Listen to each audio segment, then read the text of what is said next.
Hey guys, Sonduren Canadian Rider. Today I'm going to be talking about what kind of bike I'm looking for now. So you guys know I sold the Ducati 899 Panigale, and I'm kind of like looking at my options. And honestly, I've pretty much narrowed it down to 3 different bikes, and I'm almost certain that it's going to be one of those 3 that I'm going to get. So my price range, you know what, my maximum budget, the most I'd spend on a motorcycle right now is $14,000. And that's like really pushing it. I'd love to avoid that if I could, but you know what? I just do things with my heart. So whatever my heart says, I'll kind of do it. But I'm also the man that has to justify in his head that it's worth that amount of money. You know, it's worth that investment. I still want to get the best bang for the buck. So the first bike I'm thinking about getting, and it's my first option, is to buy another Ducati 899 Panigale.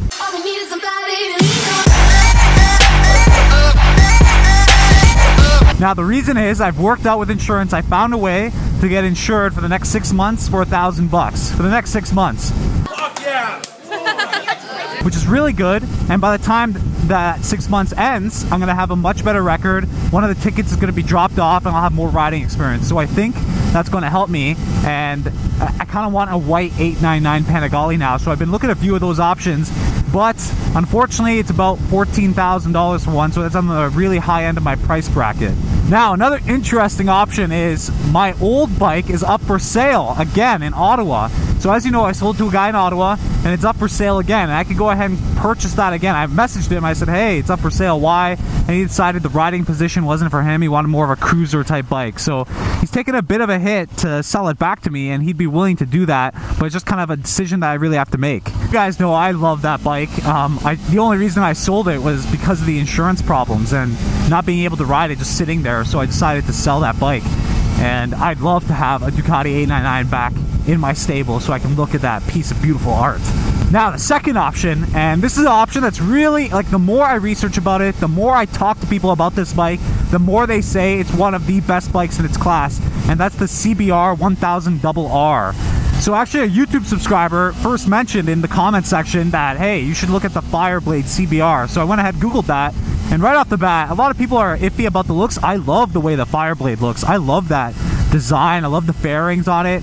And so everything I've read about it afterwards is that it's a great bike, a little bit dated with the electronics, but you can get it for cheap. I could probably get one like a 2008 to 2011 for about $6-7 grand in great condition with an exhaust and everything. Insurance is going to be a little bit cheaper than Ducati, and it's more comfortable. And what I'm looking for, maybe a bike that's a little bit more comfortable. If I were to get the Ducati again, I'd definitely get that comfort seat, the Ducati comfort seat. But right off the bat, the Honda CBR 1000RR, it's actually got the handle extensions here, the clip-ons that raise it higher. So you know what, you're not in that super aggressive position. You're still in that aggressive sport bike position, but something that's a little bit less. And again, it's a Honda. You're gonna have that amazing reliability, the performance of a leader class bike right off the bat there. It doesn't have the intricate electronics of some of the other bikes in its class, but you know what? As long as it does the key things right, being comfortable, being rideable, having that great power and reliability, it's something that I'm really considering. I'm really itching towards getting a CBR.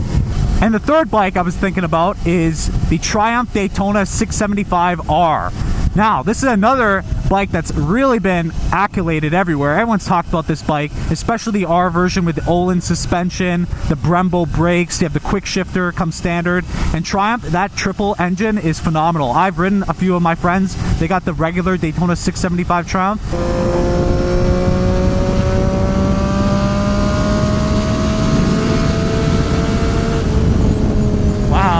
And what an engine, what a bike. Super track focused. This is like a track weapon killer.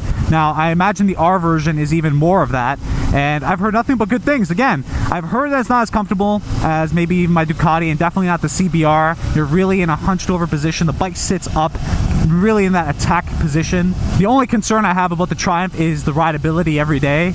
If I'm taking it out for long haul trips and stuff like that, like how comfortable will I be in that super aggressive lean forward position all the time? I'm not too sure, but I've ridden a few of my friends and I liked it for the short duration. I've only ridden that most a half an hour on one of the 675s that they got.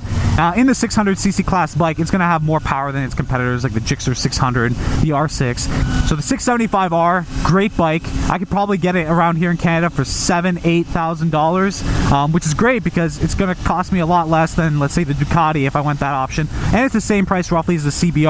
So really, if I was to not get the Ducati, it'd be between the 675R and the CBR 1000RR. And I mentioned this before, I think the 675, another beautiful bike. British engineering at its finest. They made a really nice looking bike, especially the 2011 version. The 2012 version looks really good. I don't really like the newer updated facelift design where they have the headlight completely going around the front fairing. I like that 2011, 2012 design of the 675. Really aggressive. I think it's a beautiful bike. So guys, you know my options. Those are I've looked at a lot of bikes, and thank you guys for leaving me comments, suggestions about what bike you think I should be getting next. I really appreciate that, but I've really kind of narrowed it down to what I like based on the performance, the looks of the bike. It needs to excite you. When you buy a bike, it's got to be an emotional decision, I feel like, more than anything, and I think these three bikes really strike me emotionally the most. So guys, let me know, what should I be getting? The 899 Panigale? Should I get my old one back, buy it back from the guy from Ottawa, get a new one in white with the red rims? I think that's a solid color choice as well. Should I go for the CBR1000RR, leader class bike, great Honda reliability? Or should I go with something different? It's been really accoladed for a really high performance bike, the Daytona 675R. So let me know what you guys think I should be doing down below in the comments section. Like this video if you like it, dislike this video if you dislike it, and subscribe to my channel, guys. Got more content coming on the way, and I really do plan to get something soon. I'm thinking about maybe 2 weeks time. I hope I can find a good deal and hop on it ASAP, and I can get back on something different.